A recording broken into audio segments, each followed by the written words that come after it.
My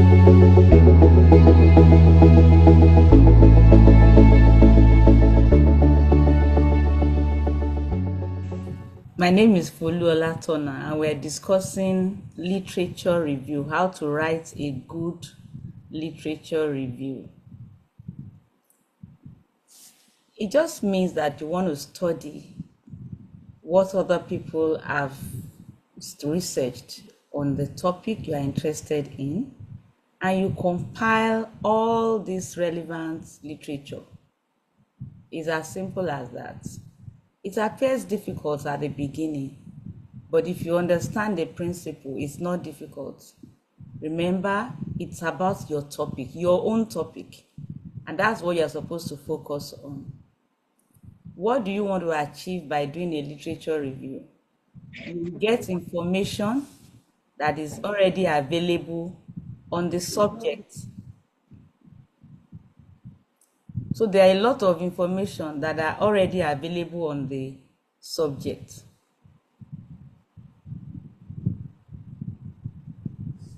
So the process of that literature review helps you to compile all this literature that are available. When we say literature in academic writing, remember you're talking about studies that are being done in an academic way. It's not newspaper, not magazines. Academic it refers to academic research. So we'll talk more about what to cite later when we get there. But from this beginning, just know that you're dealing with academic research. This is an academic exercise, and there is a specific way to achieve this. You want to identify the gaps. So as you put the literature together, one of the things you want to achieve is to identify the gaps. So it's not enough to just get what other people have studied and compile them and just dump them. You would study, you will appraise, you will look at what they've done, and then identify what they have not done. That's why I want you to write your proposal together, because it's in the process of that literature review that you will know what other people have not studied on that subject. As you're doing the literature review, you would also discover some kind of methodology that may be better than the one you thought of before. If you do literature review on a particular subject and you've gathered 100 studies and you read them sincerely, even if you thought a particular methodology was the best, by the time you are reading 99th paper, you would realize that some methodologies are old, some are new, and you adopt the new one. So from there, you know that a good literature review would even help you to write a good methodology. Note that as far as your subject, your topic is concerned, you should search wide. The literature review should be extensive but focused. So if you are dealing with health insurance, you will say a lot of things about history of health insurance, benefits of health insurance, every theory available on health insurance that is relevant to. If your own is community health insurance, gradually you focus more on community health insurance. Community, those people that are not in paid employment, you will focus more on them because that's your own topic. If your topic is on everybody, then the literature review will also reflect that. So the literature review must reflect your topic.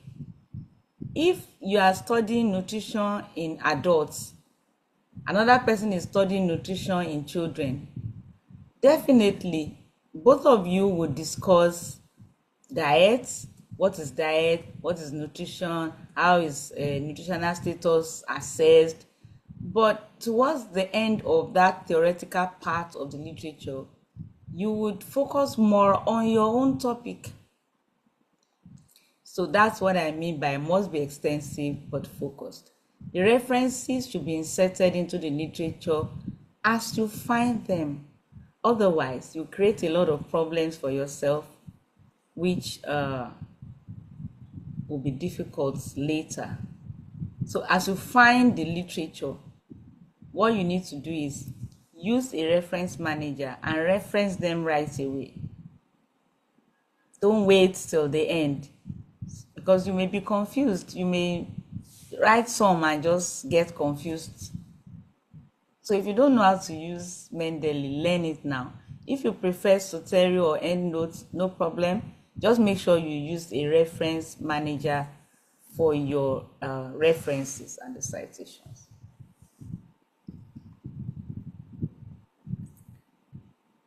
So as you get the past study, you put it in your document, you put the reference using the reference manager. Initially, it may look difficult because you are not used to the reference manager. But the truth is that if you get used to it, it will be easier later. Because if you don't use a reference manager and you want to add another reference, I mean, that's a Herculean. You need to go through everything all over again and be changing. But if you use a reference manager, the reference manager itself will change it for you.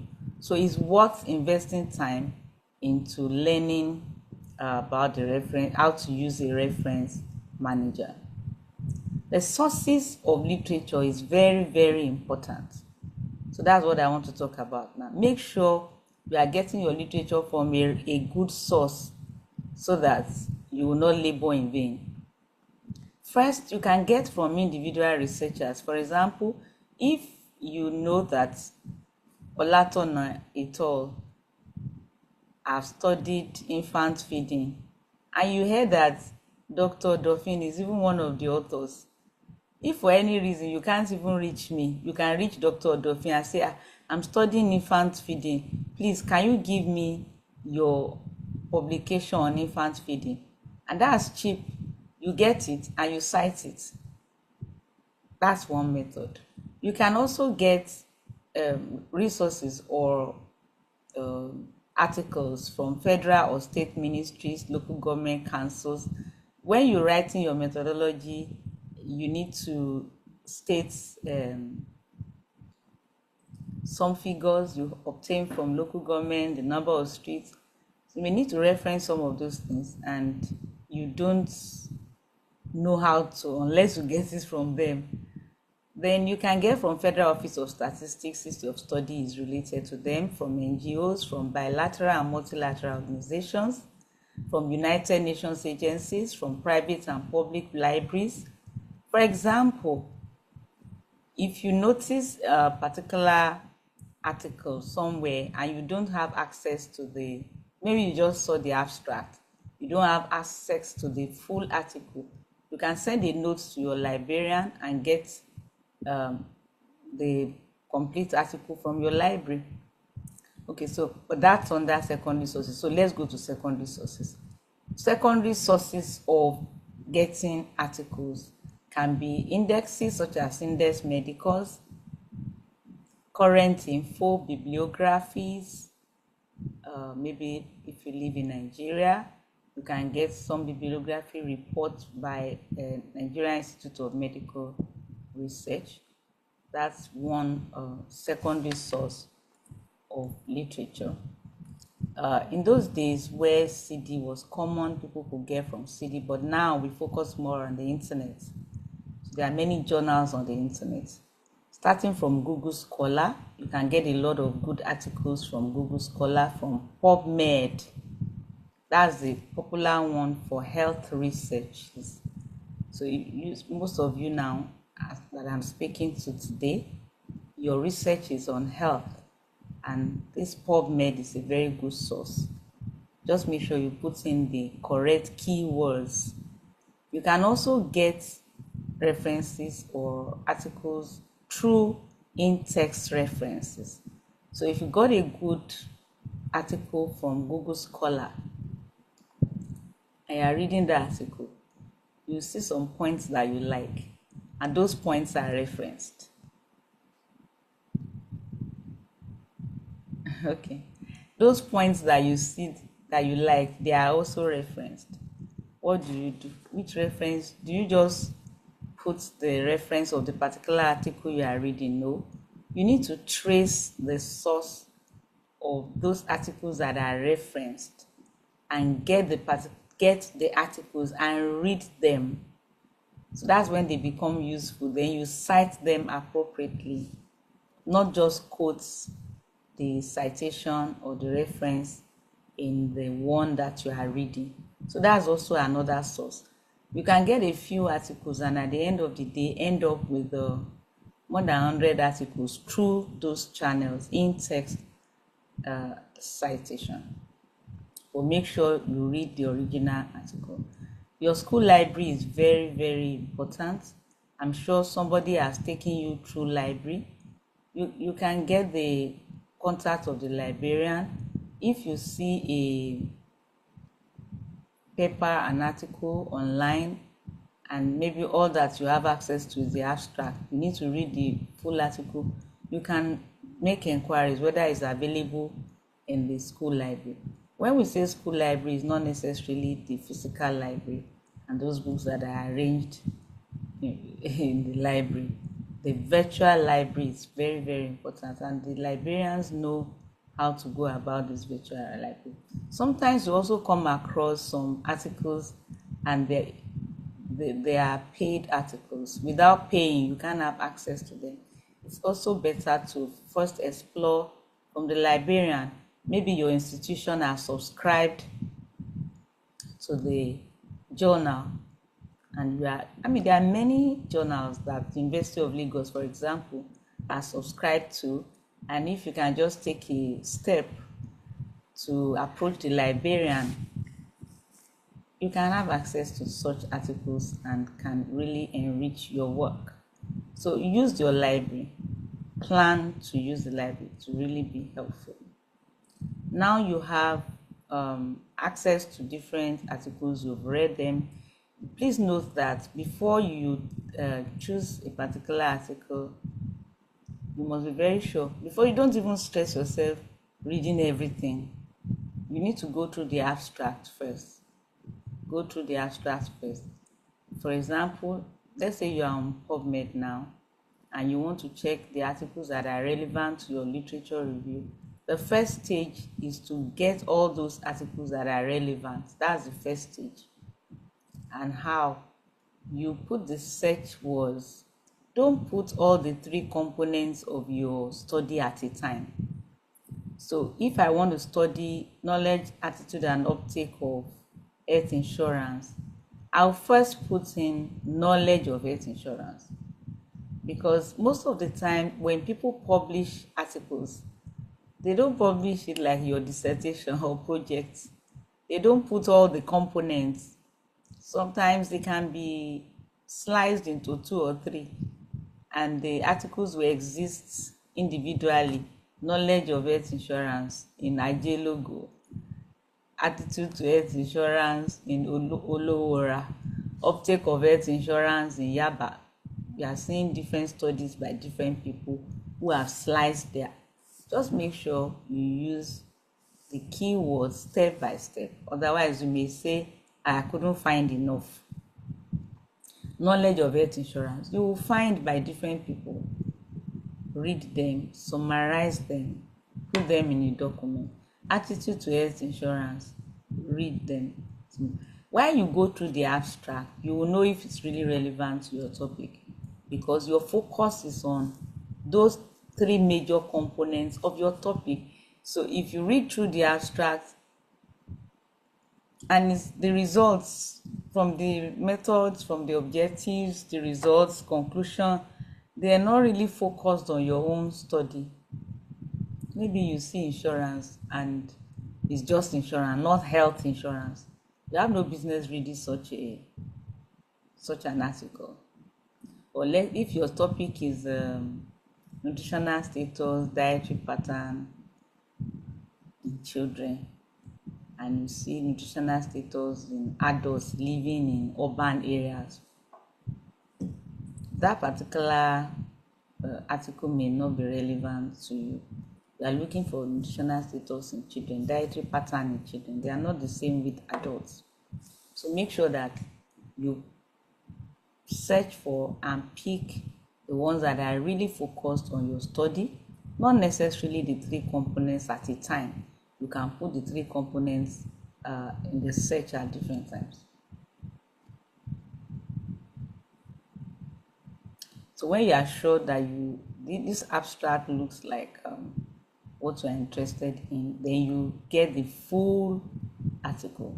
You read the full article and you extract what you need from them. So that brings us to the third part of this tutorial, which is the method of doing or writing your literature review. Make sure you adopt a critical approach method. Don't just dump all the information. So when you read through the article, some of the information may not be necessary. Some you need to summarize. After all, you can't put everything in somebody's article in your literature review. So you need to read through and summarize based on what is relevant to you. The summaries of the reviews should be jotted along with their references. So the method you are adopting is you get the input from those articles, you extract what you need, and then you read through and synthesize. You extract what you need, you read through and synthesize. While you are reading through, okay, imagine that you are reading through knowledge of health insurance or nutritional knowledge from different studies. Some will say nutritional knowledge is high, some will say it's low, some say it's middle. So you now synthesize and come up with a conclusion on nutritional knowledge. Maybe, it's very high in Western world because you've observed that the studies from the US, the studies from the UK, the studies from the Caribbean, they demonstrate high knowledge. But the studies from Africa, from especially sub-Saharan Africa, they demonstrate low knowledge. You are not going to read that in a particular place. You will observe that as you analyze, you criticize, and that's what we call critical appraisal. You appraise the studies that you are reading, you look at them critically, you synthesize the information, and then you can come up with your own conclusion. What most students do, just to get something from the literature and just dump it. Just Ojo and Ojo, based on one study from Ojo and Ojo in Ghana, in Nigeria, knowledge is high. Another study in southwest Ghana, knowledge is low. Another study from Oyo State, knowledge is low. Another study from US, knowledge is high, and they just leave it like that. You need to think, read through again, and then analyze and conclude on each subject. Always remember that your work has different subtopics. So you will make sure that you pick each of these subtopics and write well on them. Always endeavor to retrieve original articles so that you are giving good and correct information. So when you are looking at the literature review, what are you looking for? When you pick a particular literature, we are looking at the focus of the study, their objectives. If the objectives are different from your own, then drop it. You don't need to waste your time. You also look at the study design. If a study is an experimental study, for example, you know that for undergrad and postgraduate master's degree, which is just about 10 or 11 months, you cannot do an interventional study. So from the abstract, you can drop the interventional study. It's not relevant to you. So go to the one that is relevant. Or you can read the first part of that intervention study That one is descriptive. But the second part that deals with the experiment and the intervention is not relevant. So don't waste your time on that. You also look at the statistical analysis performed in that literature. So you know that, so that's a good guide for you to know the kind of analysis you should also perform. Where the study was done is very important, and when, because if it was done in settings that are quite different from yours, you need to be very sure that you are able to achieve it. Then you look at the interpretation of the findings and the deduction. So those are the things you look for to determine if you should use a particular literature. Now let's go to the arrangement of the literature.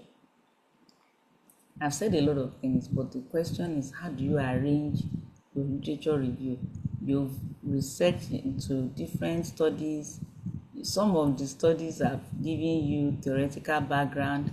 Some have even given you real theories that you've seen theories that underpin your research, and some is just simply past studies on the topic, past studies that bring out prevalence, that bring out the results you are looking for.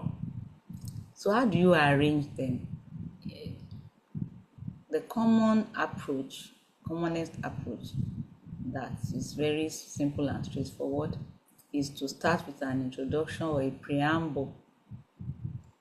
So you say chapter 2, preamble. I like the word preamble so that you don't confuse it with introduction in chapter 1. Preamble. So some people find it difficult to know how to even start. Start with definition. This is the place where you are free to explore definitions of the key terms. Definitions. History. For some studies, history, maybe if it's contraceptive, for example, history of contraceptives. How did it start? Was it immediately human beings were created that they started using contraceptives? No. History of health insurance, you may be interested in that. So you then you look at the theories that underpin the research. For many of you, because all you are doing is a descriptive study, you might not need any particular theory but if you are conducting an intervention study and you want to intervene to change behavior, then you start talking about theories of behavioral change, trans-theoretical theory, all kinds of theories. So find out from your supervisor if your ward deserves theories so that you don't lose the score for theory part. So there's a part where you state the theories that underpin the research. What is the theory behind doing what you are doing? Because there must be a theory, there must be a reason why you are doing what you are doing, why that thing you are doing is worth it. So you need to get that theory, and there is nothing difficult in that. It's just to state the theory. It might even be more than one theory depending on the study. Just state the theories that deal with that. So just attempt it in this your research. Find out what are the theories related to put the topic online and search. You'll be surprised that even for undergraduate studies, you have some theories that are related to what you are doing. For example, there are theories that support online study. If your study is online, there are theories that support online studies that support health, behavior, and things like that. There are theories that explain human behavior. Then after that is the theoretical background of the subject. This second part is different. So let's say the theory part for you at this level is just 2 or 3 pages, but this theoretical background should be like 7 pages, in which case you explore the subject properly. So if your study is related to nutrition, You want to start with what is food. You explain food, define food. If your study is on, food, classes of food, nutrients, different nutrients, diets. What is diet?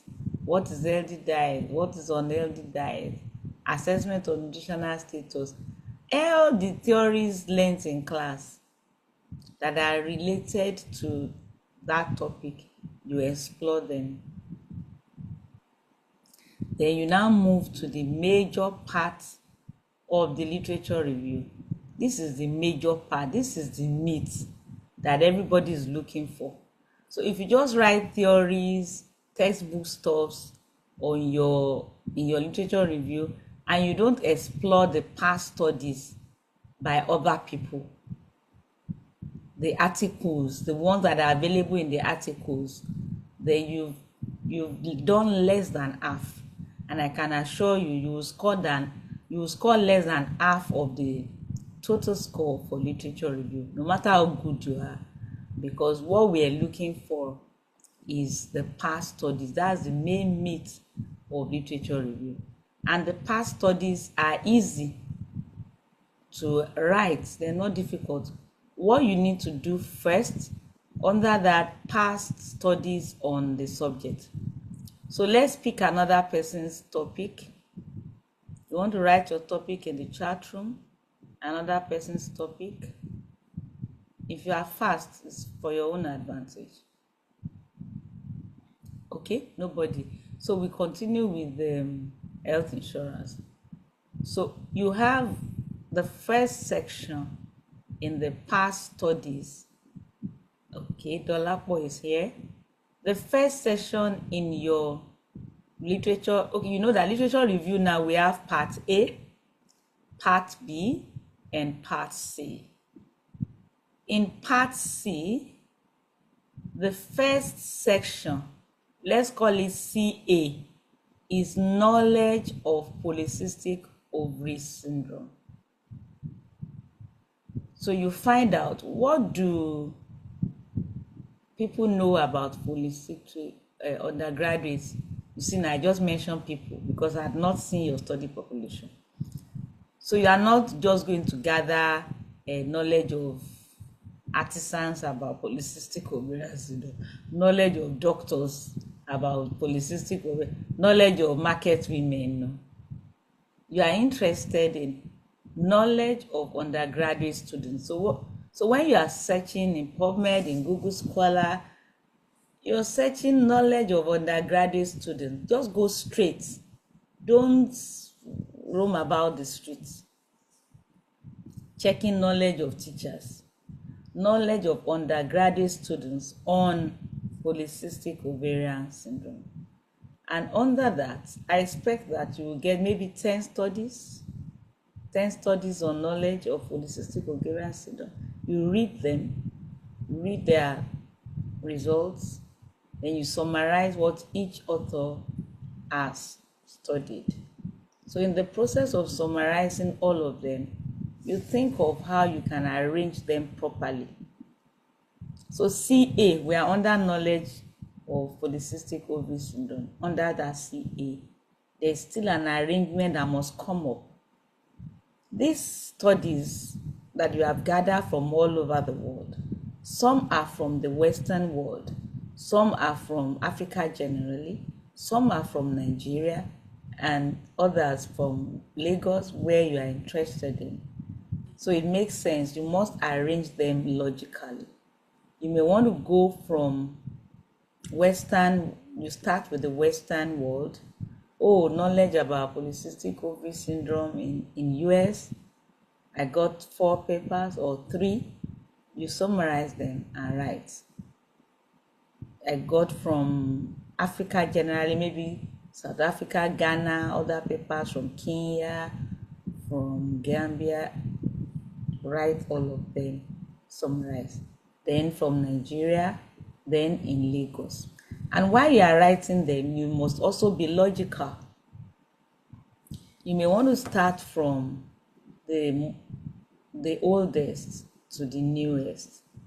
So maybe 10 years ago, knowledge was low. So anybody reading what you have written will know that there's a progression, that 10 years ago, only 50% of the people had good knowledge. And then we now see another study conducted some 5 years ago, and the people that had good knowledge are now 70%. So that's the beauty of writing in a logical way. And then when you get to Africa, you also go that way. Which ones are the oldest?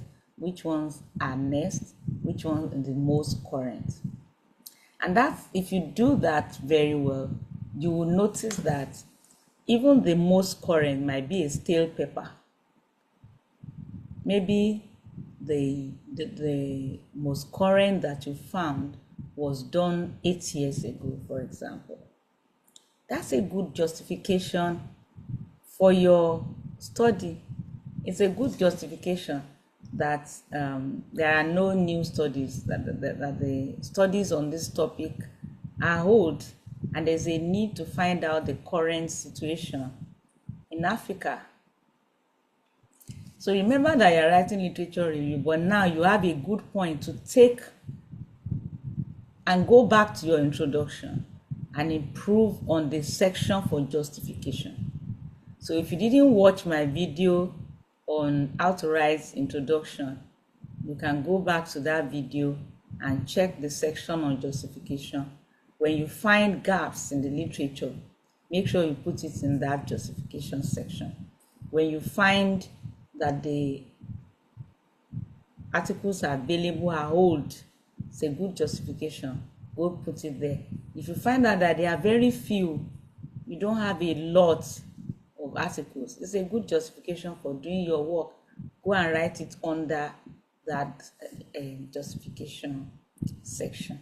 So we are on CA, and that's knowledge. You get all the studies possible on knowledge of that subject, and then you now go to the second part of part C. So it's CB now. That will be attitude, depending on your topic. So somebody is studying polycystic ovarian syndrome among female undergraduates. The next one is nutritional status, then preventive practices. So you have a section on nutritional status,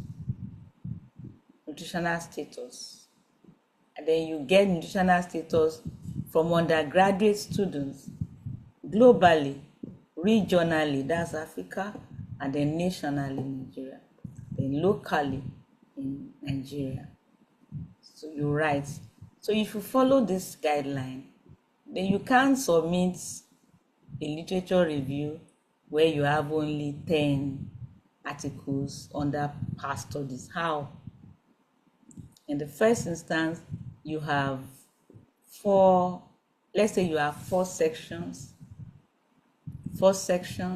under past studies based on your objectives. Remember that each of these sections is in line with your objective. Just go and look at your objective. Objective 1 is a subsection in literature review. Objective 2 is a subsection. Objective 3 is a subsection. Most of you have identifying factors associated with the key outcome as your fourth objective. You must have a section for that factors associated with the major outcome variable in your literature. And you will get, as you are studying past literature, you will get it there. You will read it. They can tell you sex is associated, age is associated.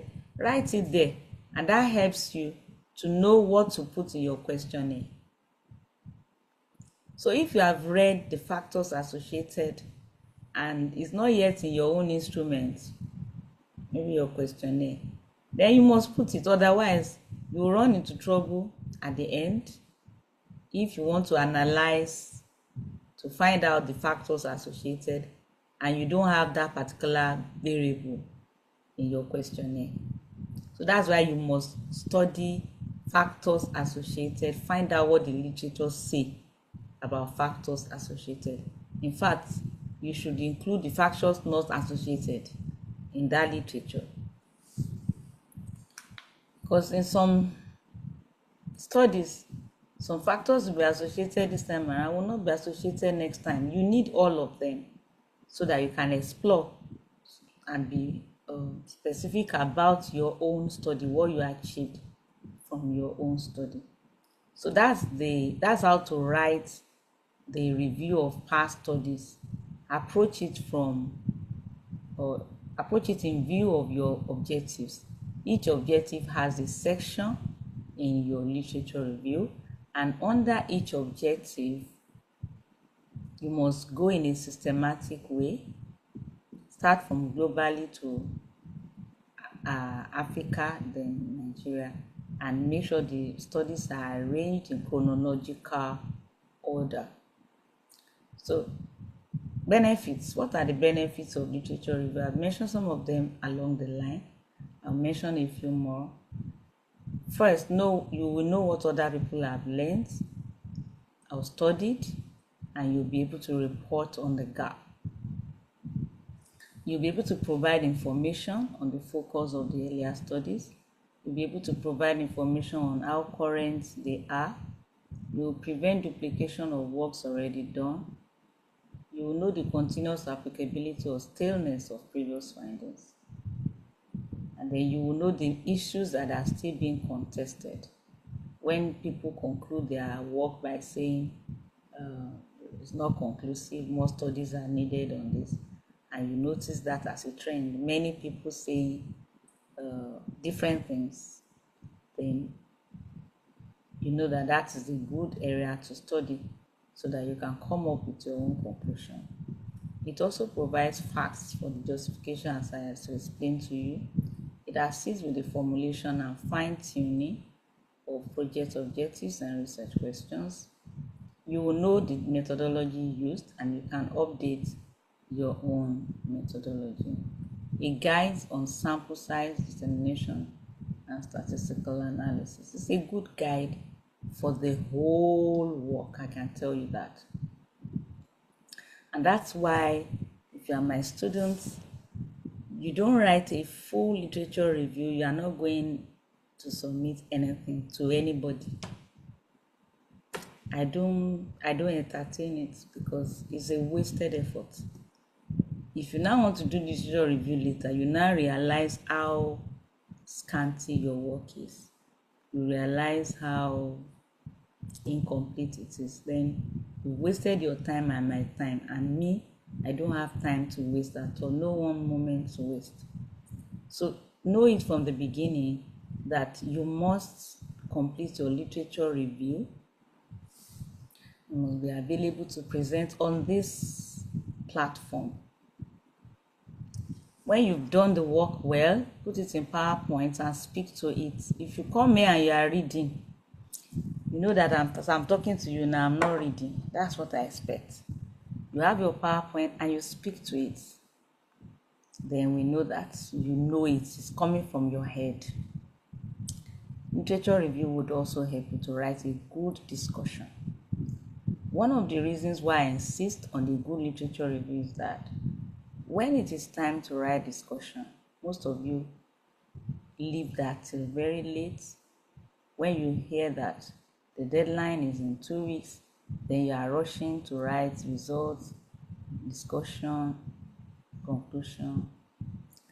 And this is more than 50% of the score. It doesn't make any sense. If you spend 8 months on 50%, 8 months to score 50%, and 8 days to score 50%, the remaining parts that you are leaving till 8 days, you can't do it very well. So if you do your literature review very well now, then when it is time to write the discussion, what you need is to just take everything in that literature review and then begin to compare it with your own results.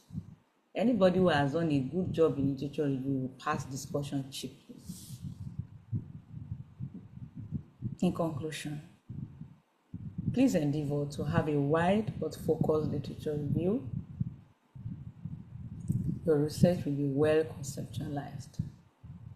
People that run into trouble and fail projects is because they've not really done a good work on literature review. In the process of your literature review, you will know whether that study makes sense or it doesn't make sense. Then you have SMART objectives. It will help you to refine your objectives. If you've been writing something that doesn't make sense in your objectives, and as you are reading the literature, you see how other people frame their own objectives. It will help you. But mind you, past dissertations are also part of literature that you can review, and they are helpful. Just make sure you don't copy people's work. That's plagiarism, and if you are discovered, that's outright failure, no begging. Past dissertations, they are very useful. They can guide you. I've never written any dissertation without going through a similar past dissertation. It just doesn't make sense. You don't write a project thinking or based on being smart. You read to write. As you read other people's work, then you are inspired, you know what to write. That's how to write a project. If you just sit down and you are thinking, you are not that smart, you can't do it.